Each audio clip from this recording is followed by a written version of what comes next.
Hi everyone, welcome back to this episode. I think it's number 13 of the awesome Pediatric Practice Media Cast. I'm here with Brandon. Brandon, say hello. Hello, interwebs. How are you doing all?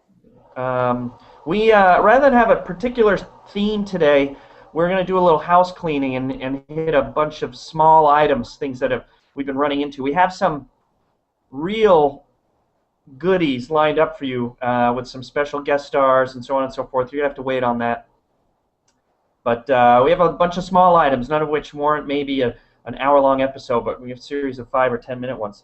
And so we're just going to toss them out at you. We'll hit them quickly, and we'll go from there. The first thing I wanted to talk about was what I would say is the popularity of the podcast. We're clearly growing each and every episode.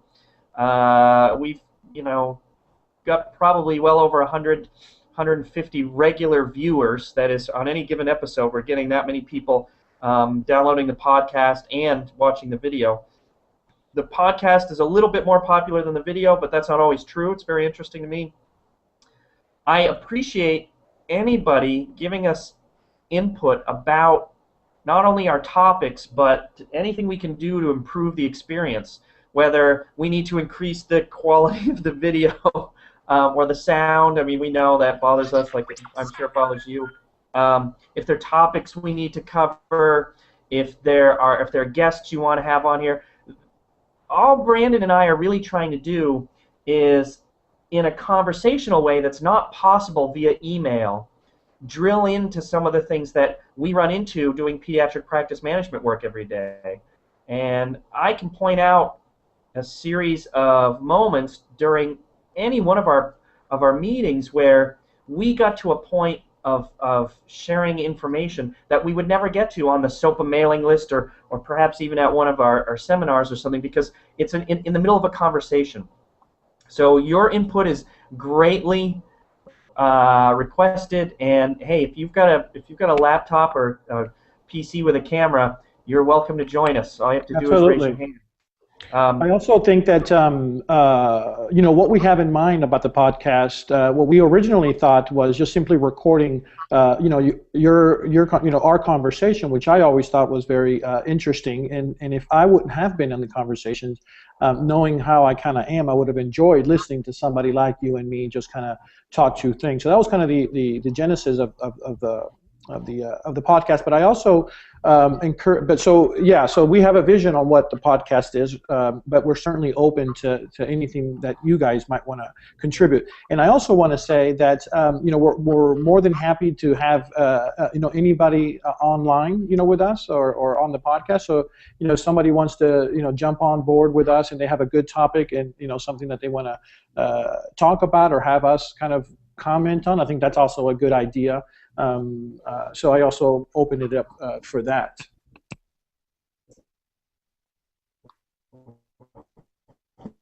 Yeah, I think that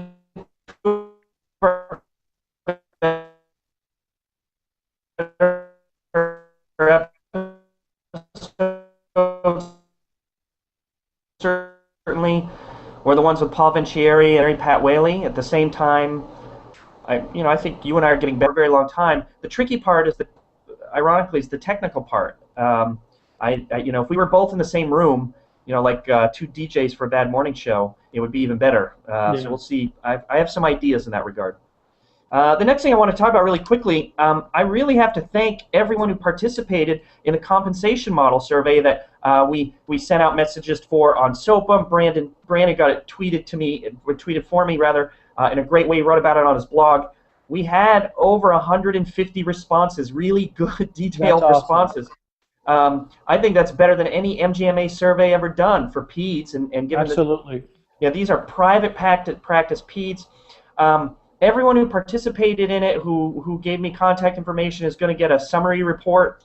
I will be announcing the I said mini iPad, actually. iPad mini, yeah. Yeah, iPad mini. I do have the winner. Ooh, are you going to announce it here, or are you going to hold off until later? Why don't I announce it here? Why not? So it's Jeff Couchman out in Arizona. He was the winner. I went to random.org, picked a random number, looked for it, and it turns out it matched his entry. Excellent. So Jeff Couchman, if you listen to this, actually we should make you call in. I won't, but next time we will. And so the data is mind-boggling. I think when I send it out, it's going to be a lot of questions and comments about it on SOAPM. We might have to revisit our compensation model podcast Discussion. which was one of the most popular ones. So I'm so excited about that data. I want to take a look at it, and because as you know, we talked about it before on how I've gone down this quest of trying to find the one and only compensation package that meets everybody's needs and elevates everybody, and productivity is skyrocketed, and everybody's joyful, and all the great things. And if you invent that, it's the unicorn. I want to find the unicorn of compensation package. I guess that's a better way of putting it. Yeah, if you can find that, we'll be doing these podcasts from your private island. This is a step, though. This is a step because at least we get to find out what people are happy with. Well, one thing I'm interested in is we did a survey. The survey that went out is very similar to a survey I did at this point 8 years ago, I think. And when I did it last time, the survey was only of PCC clients. And it was still a great spread. It was a great data sample, and I was able to draw from it some really grand conclusions. I mean, one of my favorite ones was that practices who use some measure of productivity, and it doesn't matter what, are generally more satisfied than those who don't. And I'm going to be very curious to see if that's still true. That holds up. Yeah, I will share key nuggets as I learn about them. I could probably spend the next 3 weeks working on it, but I have this little users conference in 2 weeks or 3 weeks that I have to prepare for. I haven't written a Can you tell us a little bit, just some preliminary data? I know that you've looked at and you've shared already a few things, but tell us something. Give us a little nugget.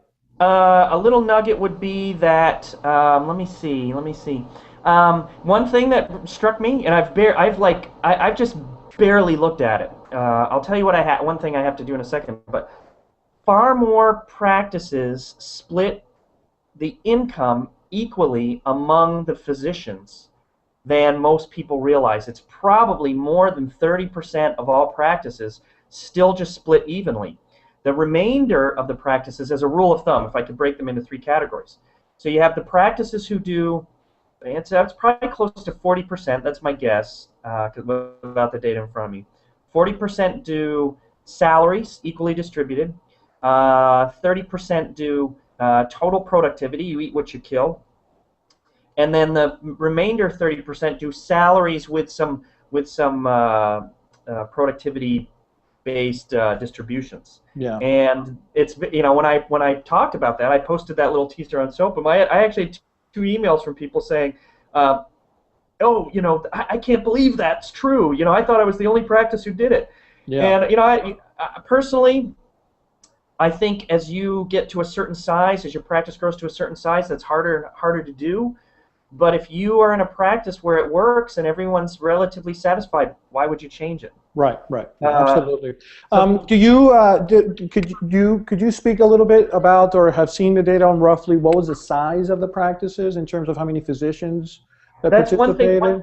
One thing I need to check, because there were a couple entries from people from mega groups. Maybe not just pediatrics, so I'm talking where the number of physicians recorded was greater than 100.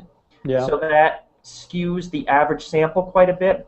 But, those are the guys maybe it would have been one of the, what's the practice over there in New York that has a ton of doctors? Allied Peds, maybe one of them, perhaps? I'm sure, I haven't looked, I'm sure there were some people from Allied Peds, maybe I'm wrong, but I haven't looked. But there were a couple entries that were much larger than I think Allied Peds is, and so I'm being vague right now because I don't want to identify anyone who participated in the survey who's not willing. So there were some really large ones. I want to double check. I do know that we had, of the 155, without counting it up, I think we had about 15% or more were solos.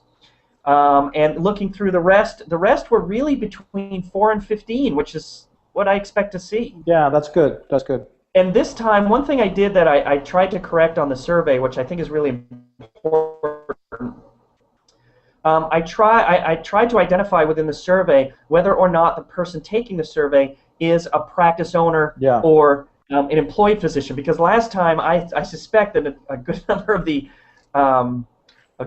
of the dissatisfied people were employed physicians, and so I'm going to find out. I'm really, there's going to be some very interesting correlation comparisons here, and you know, I wish I just had a week to play with it. So it'll come out in drips and drabs, but I have to do something because I think I'm teaching about it at the users conference.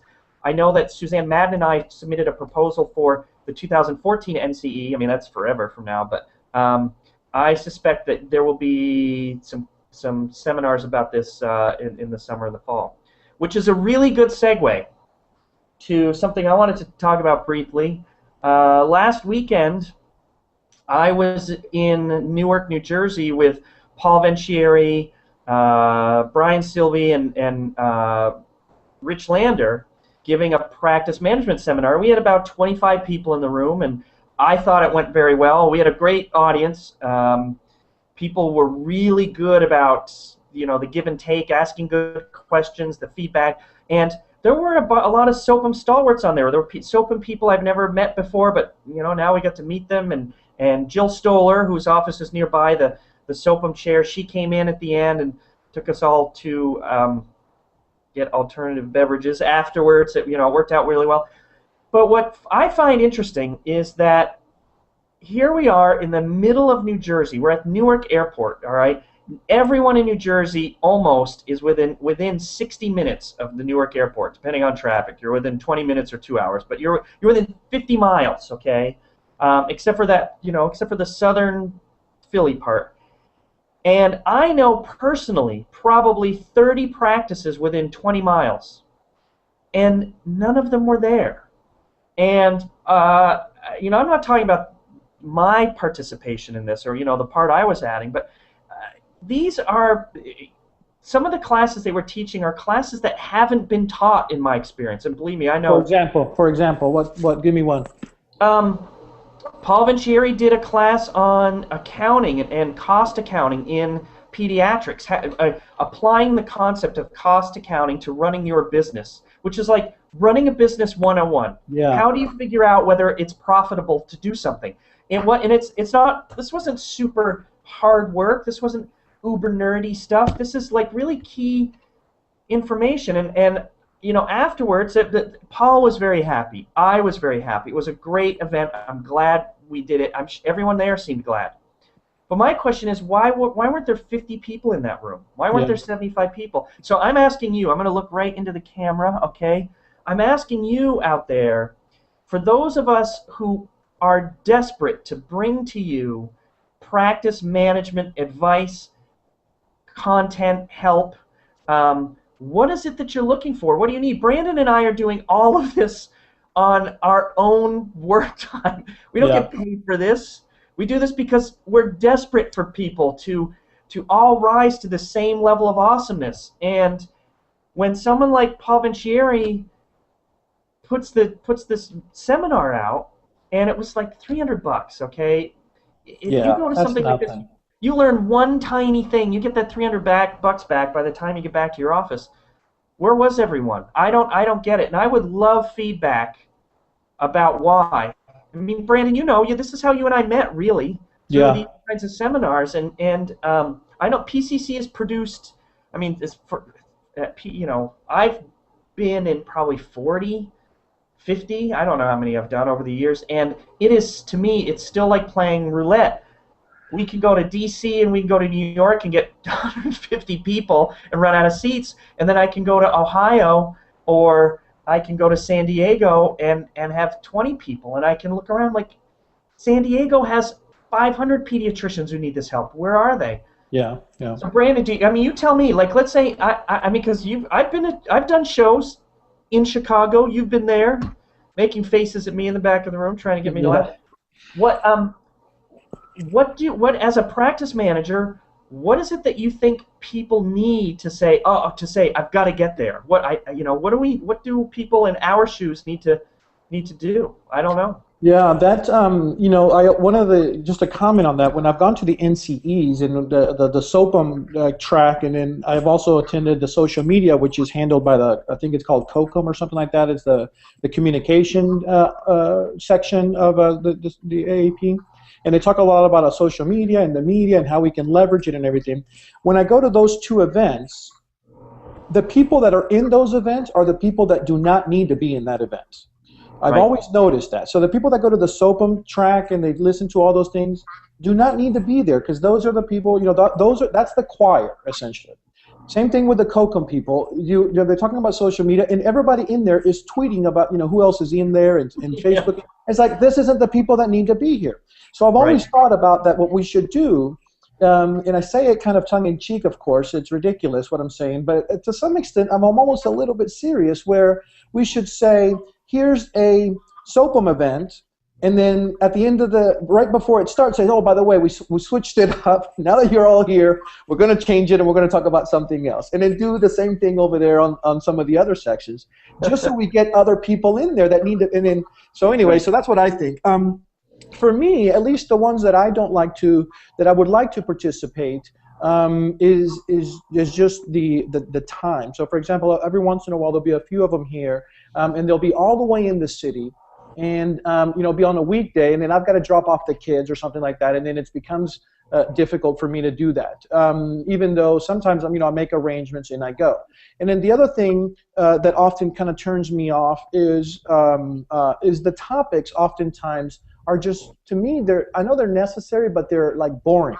So when I hear something about cost accounting, I love that, because it hasn't been talked about before. So if, you know, somebody's going to say something about, you know, ICD-10 or something like that, which I know is important, but there are tons of different resources online on ICD-10. So for me to go and spend a full day listening to somebody, by the way, here's another thing that I have about public speakers. If you're going to go and you're going to read off of the slides, you know, use the slides as a teleprompter. I'm not going to waste my time to, you know, just send me the slide and I'll read them and I'm going to get the exact same thing.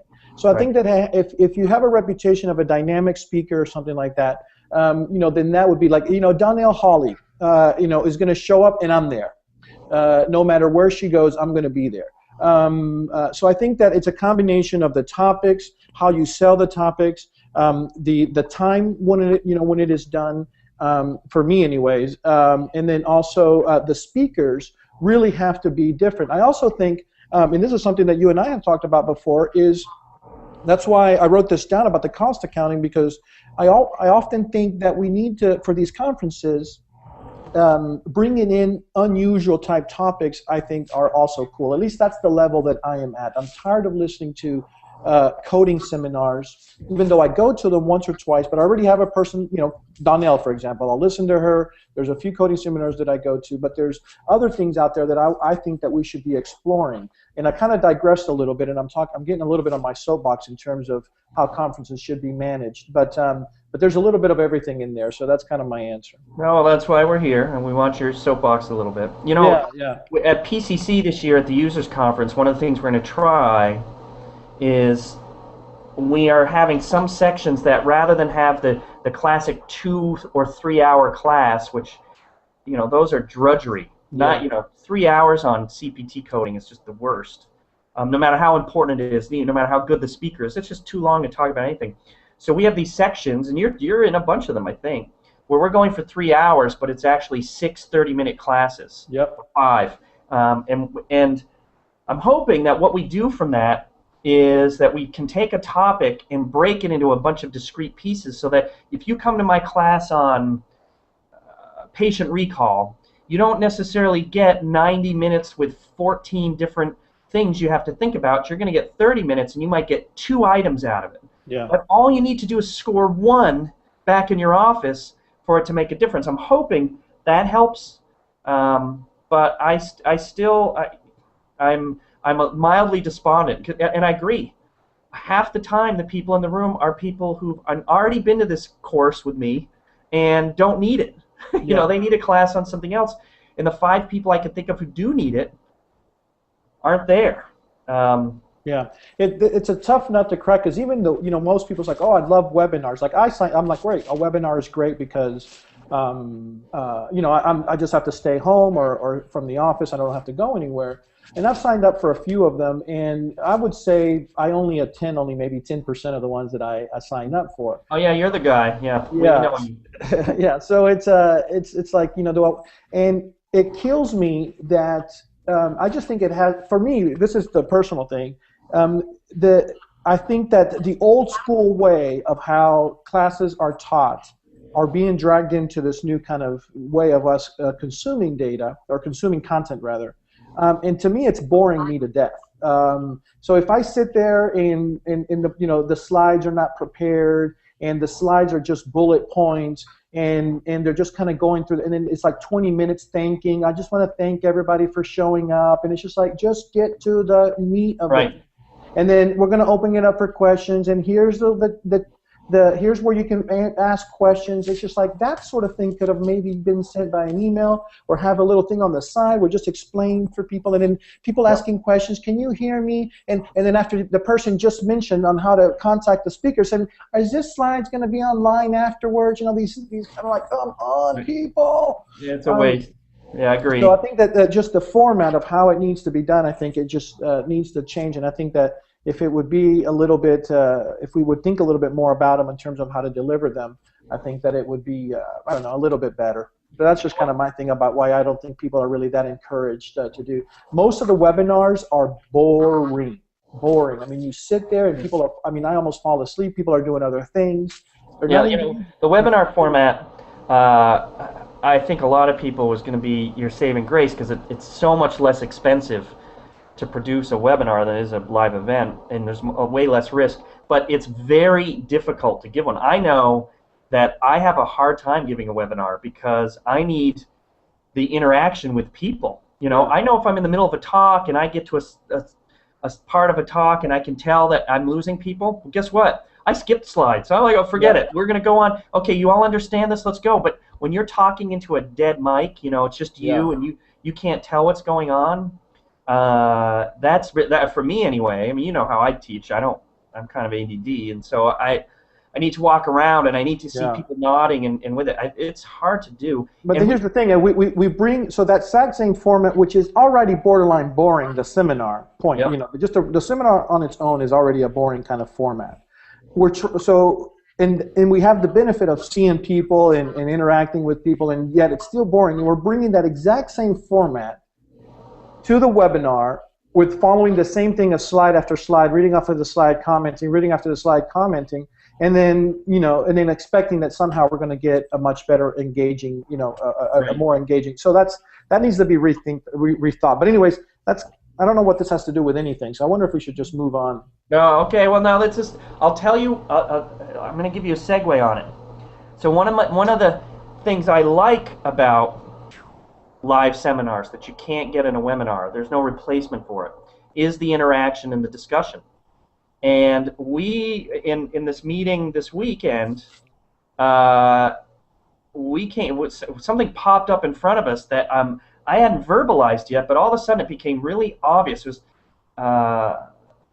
it was one of the doctors who brought it up. So a huge number of pediatric practices right now are in line to get some fairly substantial checks as a result of the Affordable Care Act Medicaid program. So I don't know if you're one of them, Brandon. I am. Yeah. So when do you know when you're getting your money? It got delayed. We were supposed to get paid like right now, and then shocking, I know. Yeah, exactly, July. So they sent out a notice telling us that everybody filled out the wrong form. Oh yeah, because it was the wrong form. Yeah, it was the form that they sent. Right. So we had to send it back again, and so who knows? But so we're on the verge. You're right. And also here in Illinois, the increase also admins, which is separate. They increased the admin fees for immunizations, which I don't know when that's going to kick in. Which I don't think has anything to do with. No, but it's all related. I mean, in theory, you're going to get a retrospective check, right?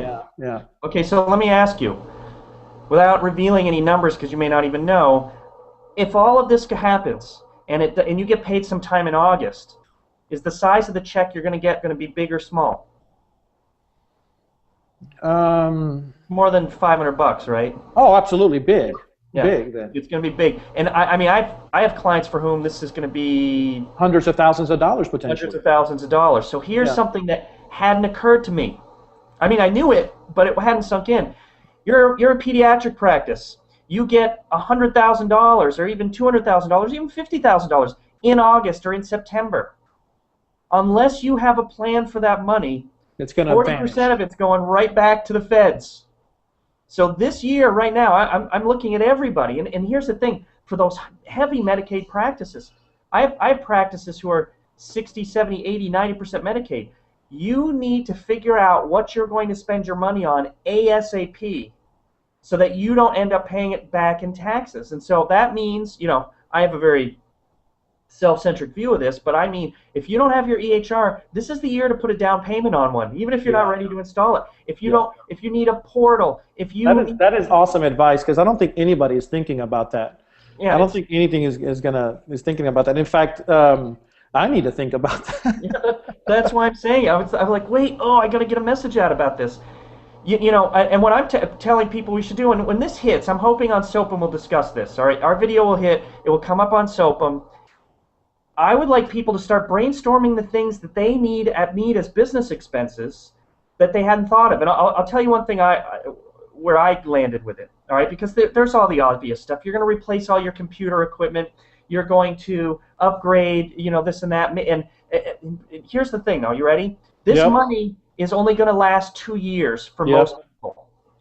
So if you are a high Medicaid practice and you've been operating on the thinnest margin for the last 5, 10, 15 years, and your practice needs carpets and wallpaper and furniture and exam tables, my encouragement to you, I mean, yes, I want you to take a big chunk of that cash and pay yourself. You're due. It's owed to you. I want you to go on vacation. I want you to pay off a student loan for your kids. I want you to do all that. But I also want you to take a big chunk of that money and I want you to plow it back into your practice because you have a 2-year time frame where you're going to get paid like you should have been all these years. And I want you to make your practice a happy place to go to. I want you to do the things, pay for those things that you've been putting off all these years, all right, and make your practice a better place to go. And I was at a table at this, with this discussion group this weekend, and all of a sudden I saw a bunch of eyes light up, like, oh, not only am I going to have to spend this money, but you're absolutely right. We've wanted to redo our waiting room for 20 years. It's been overdue. Well, you're about to get the money. Yep, you're absolutely right. That is a great point. So there you go. I didn't think about that. I mean, I knew that I was gonna. I was kind of. I said we're gonna get this money, and it's gonna get taxed. I mean, I knew that, and I was just like, goodness, what are we going to do with this? But I didn't really think about specifically what we could spend it on. I just knew that we needed to do something with the money. I'm like, I need to do something with this money. But these are all great things because, in fact, we are hitting our 10-year mark here in March. And one of the things that we've been talking about is that, there's like, we haven't painted the walls in a while. We haven't some of the wallpaper, is kind of peeling. One of the kids just ripped this thing, and so it's just like this long string of wallpaper, and so we needed to get new tables too. So all these things that you were saying, I'm writing them down because it's like, my goodness, I didn't think about make your shopping list now. So the moment that check comes in, you've got business expenses on your tax forms, because otherwise, I mean, the worst thing that can happen to you is you don't spend that money, you pay your taxes, and then you're paying it all post-tax in 2014. That's crazy talk. Yeah, it is. Spend that money. And you know what, Brandon, when we send this message out, we're going to tell people they got to listen to, I don't know, about 30 minutes into it to get to the goal today. And then some SOAPMites, I'm talking to you, SOAPMites, you bring it up so we can do the brainstorm online. Exactly. Excellent. Excellent.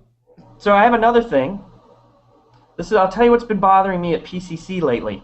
All right. Maybe you have an insight. You I don't want to know. get a couch or something? You want to lay on a couch and then tell me? Yeah, I should actually. What time is it? It's too early to. Yeah, it's 12:15. I can't. I can't get beer yet. But and Brandon, you may be one of the guilty parties. You may not be. I don't know. So you can you can out yourself if that's the case. So we're going through all of our customers, trying to really get them to use these automated tools that, and we're not alone, okay? Other vendors have many of the same tools. This is not a PCC thing. But the automated tools that I'm talking about are eligibility checking and what we call auto posting of your payments. I keep finding client after client who does not use any of the automated eligibility checking, and the reasons for it are always, well, it's imperfect or it doesn't do them all or anything like that. And I always wonder, like, okay, you're right, it is imperfect, but it's free and it's a touch of a button. You don't have to go online to check all 200 kids today. And the odd thing I get from auto posting all the time is, oh, there are too many mistakes and too many problems. And I point out that, well, hey, if there is a single penny mismatch compared to what you're expecting, it doesn't auto post. The only stuff that auto posts are the things that should match. Yeah. That match. In fact, the complaints we get most of the time are from people who say, I want this to auto post and it didn't. And one of the trends I'm seeing is I'm finding that the people who don't like to auto post, the people who don't like to do eligibility, are often those whose job it is to do that work. And the reason is, I think, is that someone doesn't want to go from posting 30 hours of EOBs every week to 5 because suddenly they have 25 hours that they need to be gainfully employed for. You know what I mean? It's like the person who's in charge of insurance is the person objecting to auto posting, not the poster, or so not the person lower down the ladder. And I assume that it's mostly practice managers and doctors who listen to us, and I hope I'm not freaking anyone out. But I don't understand why practices aren't auto-posting everything under the sun. Yeah. So you're thinking it's a job security thing? Is that what you're alluding to? Yeah. And if someone can come to me and explain why it's absolutely inappropriate for them to be auto-posting or to be checking eligibility all the time. Yeah. We use eligibility. I mean, it's I'd have to check to see, but I mean, it's part of the job description of the person. And I haven't checked it recently, but my guess is that they're doing it. So we use it because it's part of the I know that, as you mentioned, other systems do it, but it's kind of part of our check-in. We go, we hit the button, wait a few seconds, and then we get it back, and then sometimes. We'll do it the day before for those that are already, so we won't so make the process even faster for those that for those that are already on the books, if you will. The auto posting, I really don't know that. I actually, because I have no involvement with I just kind of when billing issues arise, when they kind of escalate to me, it's because it's a problem. I don't necessarily deal with the day-to-day stuff, so that one I don't know if we use or not. I would imagine, because we've had these discussions before, but because my biller is not my employee, she's a contractor, my guess is that she probably does it because her function is more about efficiency, and the less work she does, the more money she makes, because I already pay her, we already pay them once. So I get the feeling that she probably uses it because it makes her more efficient. So there's not a problem here where she just can go and work on another account that's going to make her more money. So I forgot about that. And in your instance, it doesn't matter in a way whether she uses it or not because she gets paid the same rate. Right. But having this available to her, if she's smart enough, which I think she is, she can do the auto posting, and now she has more time to work on somebody else. So chances are, though, this would be a good thing for you to share with us at some point.